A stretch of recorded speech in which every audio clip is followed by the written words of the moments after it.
My whole life, I wanted to make movies. I wanted to travel the world.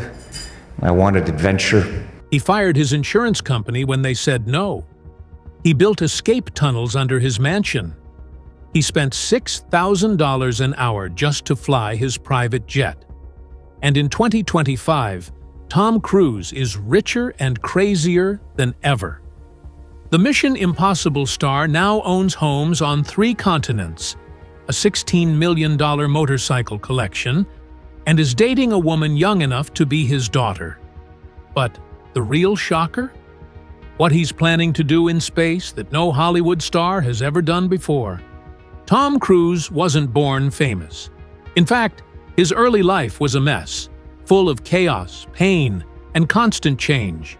He grew up in Syracuse, New York, with a father he later called a bully.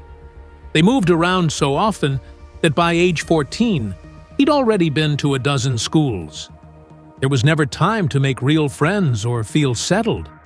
But what hurt the most was living in fear. His father didn't just yell, he hit. Tom learned very young that if he didn't control things around him, life could hurt. When his mother finally left the marriage, Tom was just 12, and that escape was a turning point. Still, the damage was done. That deep need for control, for perfection, had already taken root. At school, things weren't any easier. Tom couldn't read like the other kids. He had dyslexia. But back then, nobody really knew how to help. Words on a page just didn't stick in his head. He tried to hide it. He tried to push through. But the frustration and shame were always there. He called himself functionally illiterate. Every time he opened a book, he felt dumb, anxious, and angry. Even his legs would ache while studying. The teasing from classmates made things worse, and Tom built walls around himself just to survive the day. Despite his mom being a special ed teacher, resources were limited, and it wasn't until years later, through acting and his own trial-and-error learning methods, that he started to beat dyslexia. He even credited Scientology later on for helping him finally read fluently. For a short while, it looked like Cruise's life was headed down a completely different path. After his parents divorced, he entered a seminary in Cincinnati, thinking he might become a Franciscan priest. The discipline appealed to him. It was structure in a life that had never had any. But he didn't last long. One version of the story says he left when his family moved again. Another says he got caught stealing liquor with a classmate. Either way, he walked away from religion and back into regular high school life. And that's when everything shifted. A teacher encouraged him to audition for a school play, Guys and Dolls. Despite his reading issues, he gave it a shot. The moment he stepped on stage, something clicked. He wasn't scared. He wasn't awkward. He felt alive.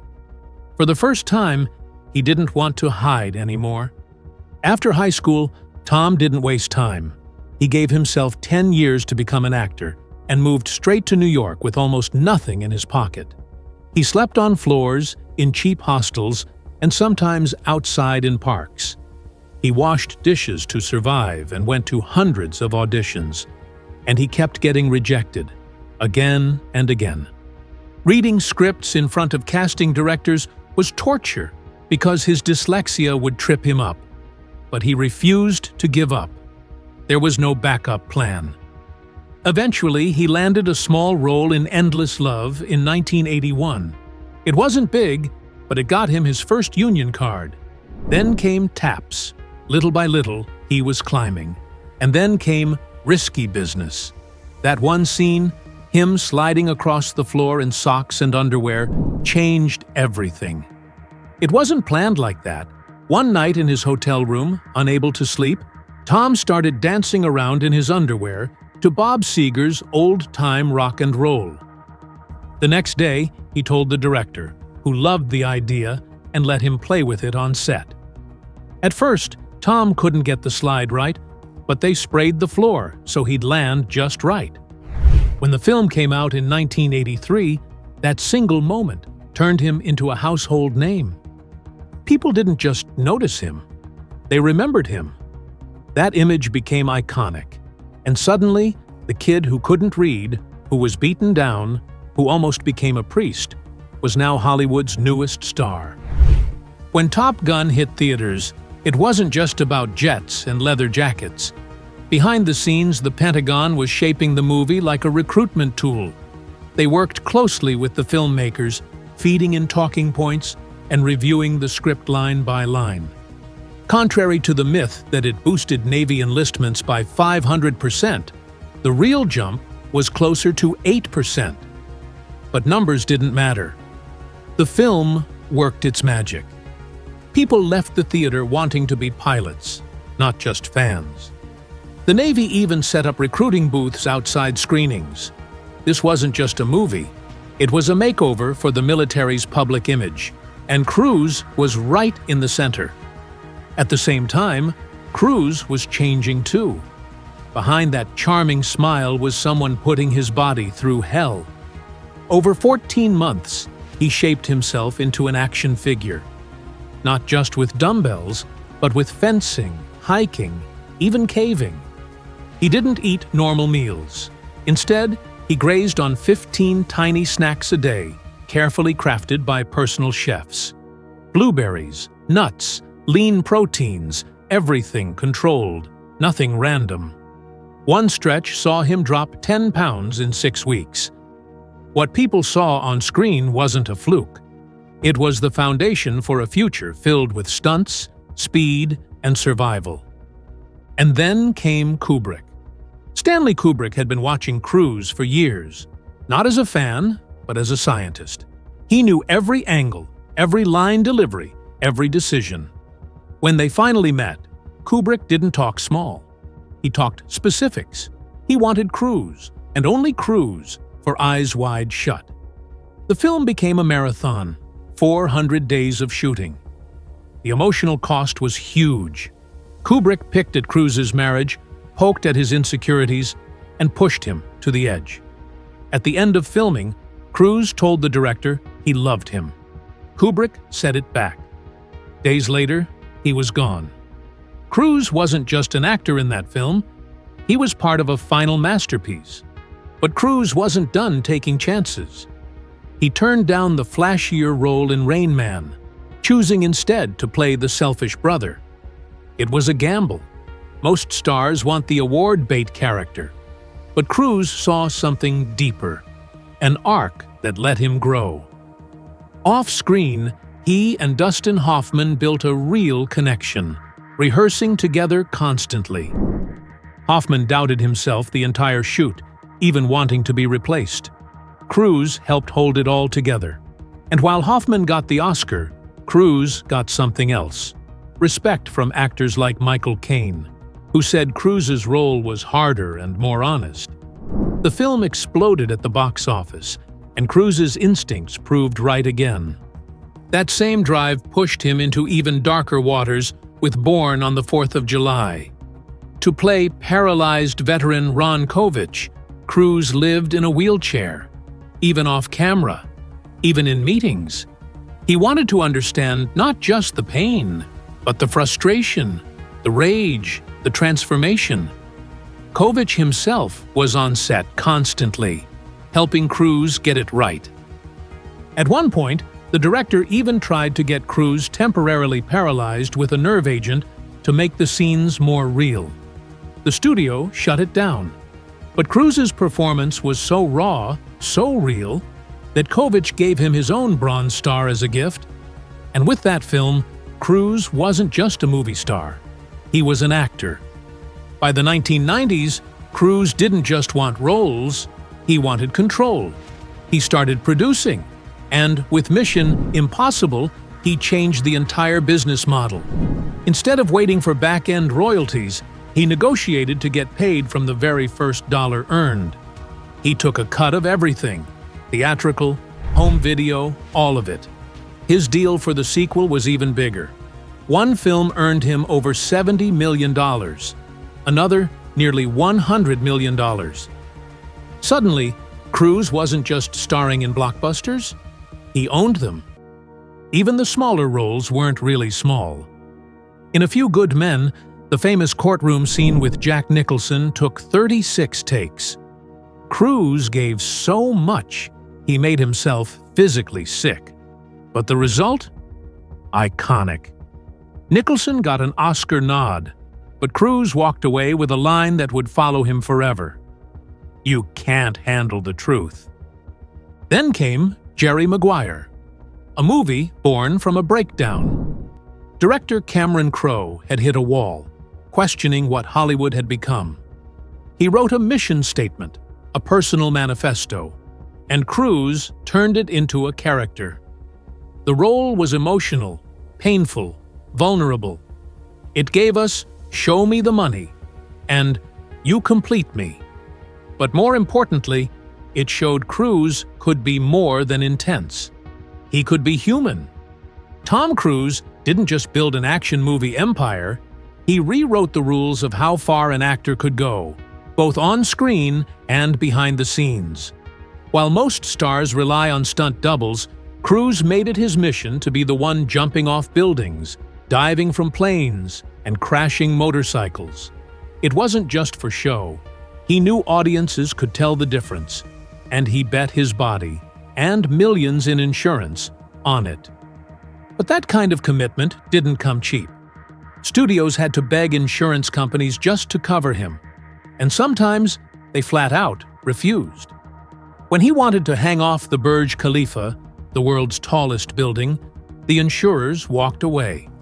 Cruise fired them, just like that. Then found someone else who would say yes. He wasn't bluffing. He ran across the glass 123 stories in the sky with nothing but a harness that cut off his blood circulation. One misstep and it could have been over. But Cruise never backed down. Even when he smashed into the building on his first attempt, he dusted himself off and nailed it on the second. Years later, for Mission Impossible Fallout, he aimed even higher. Cruise trained for a halo jump, a dangerous military skydiving move done from 25,000 feet. He did 106 practice jumps, breathed pure oxygen for 20 minutes before every flight to stop his brain from shutting down mid-air. The cameraman had to fall backwards at the same speed, with Cruise staying 3 feet away the whole time. One wrong move, and they both could have collided. He could have faked it all in a studio. But Cruise didn't want fake. He wanted real.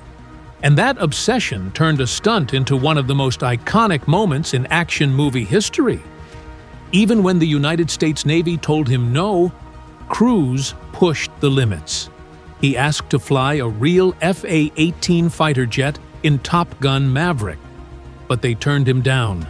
Too dangerous, too expensive. So instead, he trained the actors so well that they could handle real aerial G-force while riding in the back seats. Unlike the original 1986 film, where most actors puked and ruined the footage, this time they got it right. And it was Cruise who made it happen. What most people don't realize is that Cruise's real superpower isn't the stunts. It's his business sense.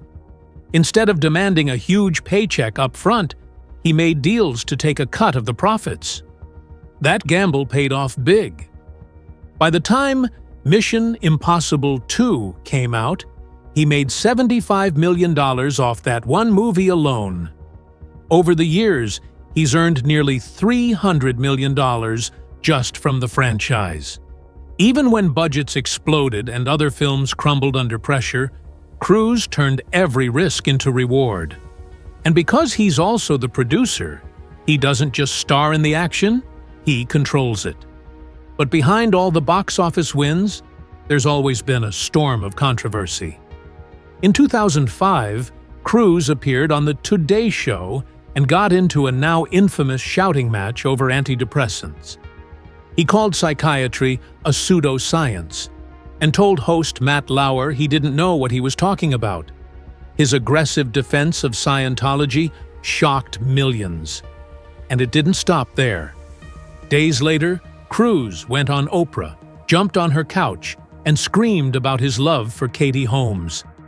That clip went viral before going viral was even a thing. His approval ratings plummeted. Paramount blamed him for the weaker box office returns of Mission Impossible 3, and Viacom cut ties with his production company. Then came the leaked Scientology video. Cruise, in a black turtleneck, talking about crushing suppressive persons and how only Scientologists could help people in a car crash. The internet exploded. The Church of Scientology tried to wipe the video from existence, but it was too late. The world had seen it. And once again, Cruise's personal beliefs were headline news. In 2020, while filming Mission Impossible 7, Cruise's temper made waves again. Audio leaked of him screaming at crew members for breaking COVID rules. 5 people quit. The studio lost millions. But Cruise had spent hundreds of thousands of his own money to keep the production safe. To him, it wasn't just about making a movie. It was about saving jobs. Some actors might have stayed quiet, not Cruise. He snapped. And whether people agreed with him or not, it reminded everyone just how much pressure he was carrying. But the moment that raised the most eyebrows came years earlier, during a chat on David Letterman's show. Cruise laughed as he told a story about cutting off a passenger's oxygen mid-flight to stay at a high altitude. The passenger passed out. Cruise thought it was funny. The FAA didn't.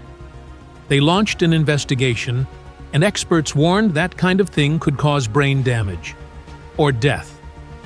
Tom Cruise wasn't just a superstar. He was a man wrapped in mystery, power, and controversy. It all started in the late 1980s when Cruise married actress Mimi Rogers. She was already deeply tied to Scientology, a controversial group that would soon shape nearly every decision in his life.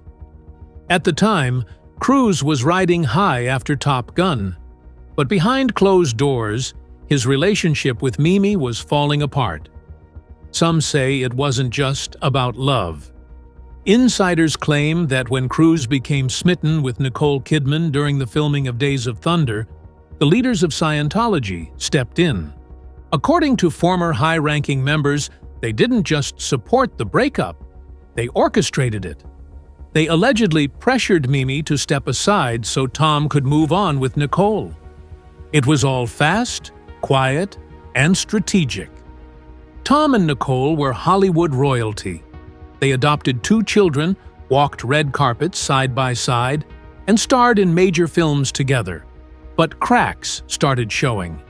While filming Eyes Wide Shut, Cruise became distant. Scientology had grown uncomfortable with Nicole, mostly because her father was a psychiatrist, a profession the church hates. Former members say that to save Cruise from Nicole's influence, the church wiretapped her phone and re-engaged Tom through intense sessions to bring him back into their fold. Nicole never stood a chance. By 2001, the marriage was over, and Cruise's loyalty to Scientology only grew stronger. Then came Katie Holmes. At first, the world swooned over their relationship. Cruise jumped on Oprah's couch and shouted his love from the rooftops. But behind Katie's smile, a plan was already forming. She didn't want to go down the same path as Nicole. For 6 months, she carefully prepared her escape. She used a secret phone, hired legal teams in multiple states, and even sought advice from Nicole herself. Katie's father, a lawyer, helped her organize everything. When she finally filed for divorce, Cruise was caught completely off guard. It took just 11 days to settle. She was out, with their daughter Suri, and the world watched in shock at how clean and calculated the exit had been. But the most bizarre twist came in 2004, in what can only be described as a real-life casting call for Tom Cruise's next girlfriend. The church allegedly handpicked Nazanin Boniadi, a young actress, and put her through a series of strange rituals. She had to confess private details about her life, get a full makeover, and even sign contracts promising secrecy. They told her she was chosen for a special mission, but it turned out that mission was dating Cruz. It didn't last long. She was reportedly cast aside for not showing enough respect to Scientology's leader. Her punishment? Cleaning toilets with a toothbrush and scrubbing floors with acid. In recent months, Cruz has been spotted with actress Ana de Armas. The pair have been seen flying together between Madrid and London, dining together, and spending time with her dogs. It stirred up plenty of rumors. Some say it's just business. Others say something more might be brewing. Ana is already linked to someone else, but then again, so were many women before they got involved with Cruz.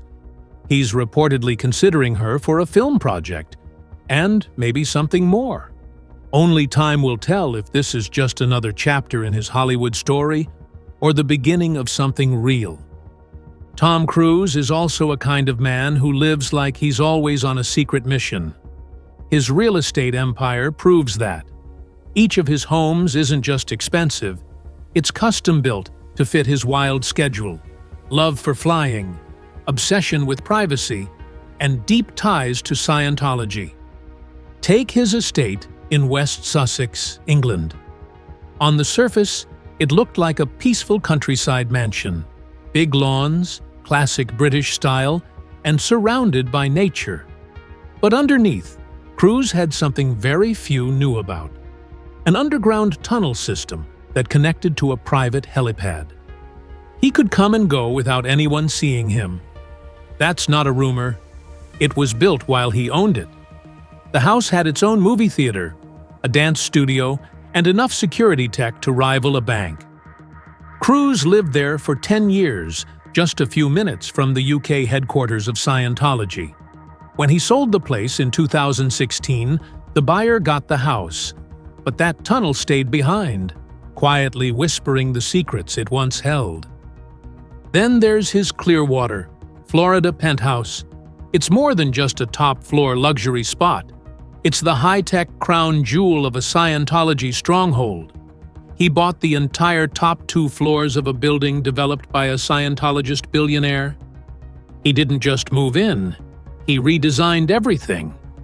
His car doesn't go in a parking lot. It gets lifted by a private elevator straight into a 9-car garage next to his living room. There's a flight simulator inside so he can keep up his pilot skills.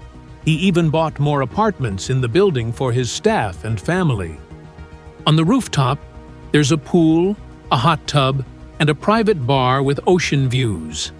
From there, it's just a short walk to the spiritual headquarters of the Church of Scientology, a place that reportedly brings in more money than all their other locations combined. His Beverly Hills mansion was different. This one was about defense. Bought in 2007, it looked like a fancy Spanish revival-style estate, but the inside was pure fortress.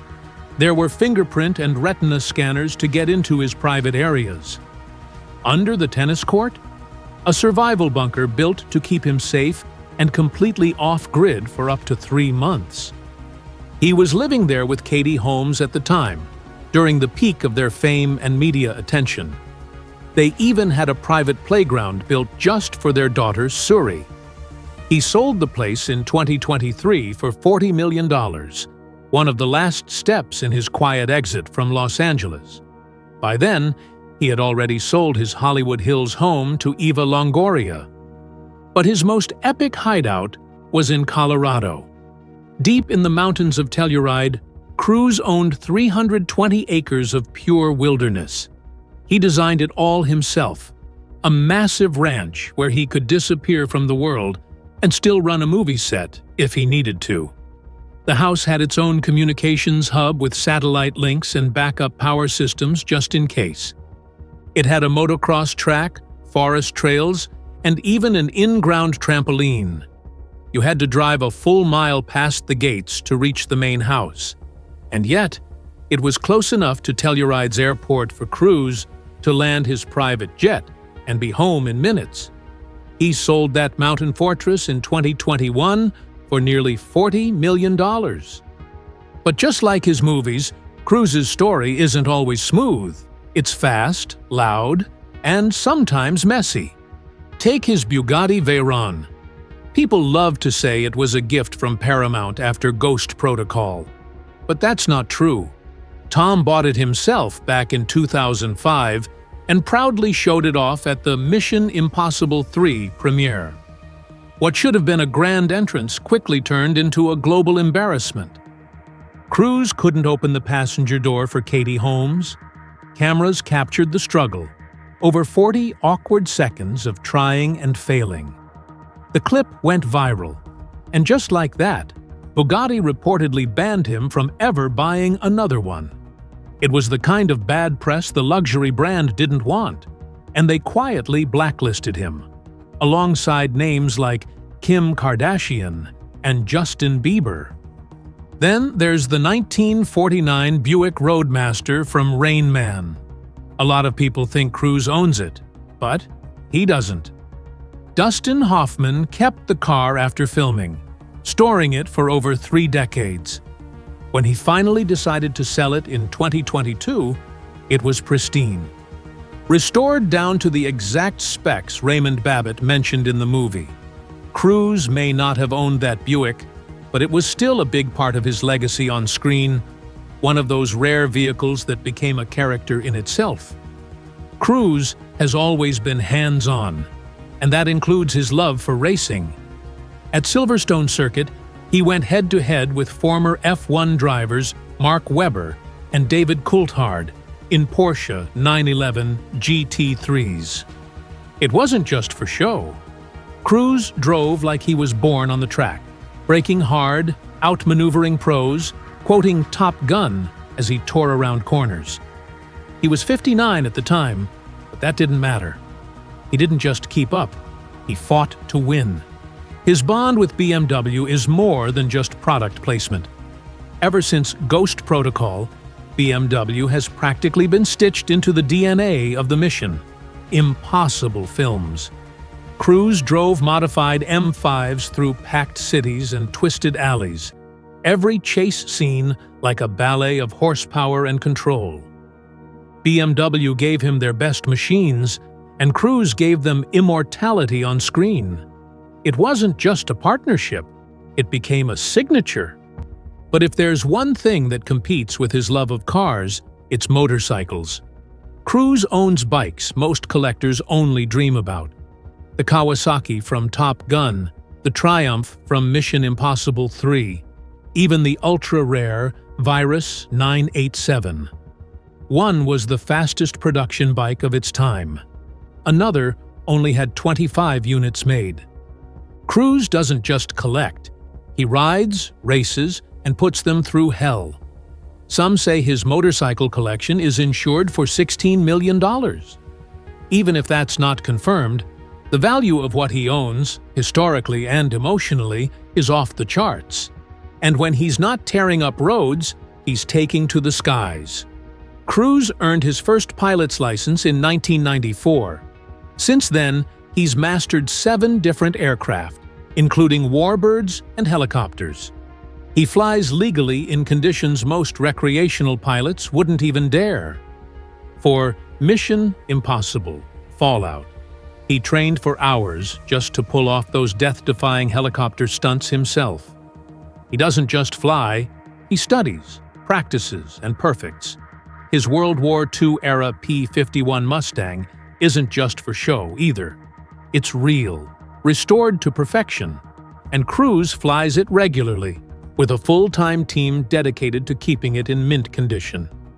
That same obsessive care is poured into his private jet, a $20 million Gulfstream G 650ER. It's more than just transport.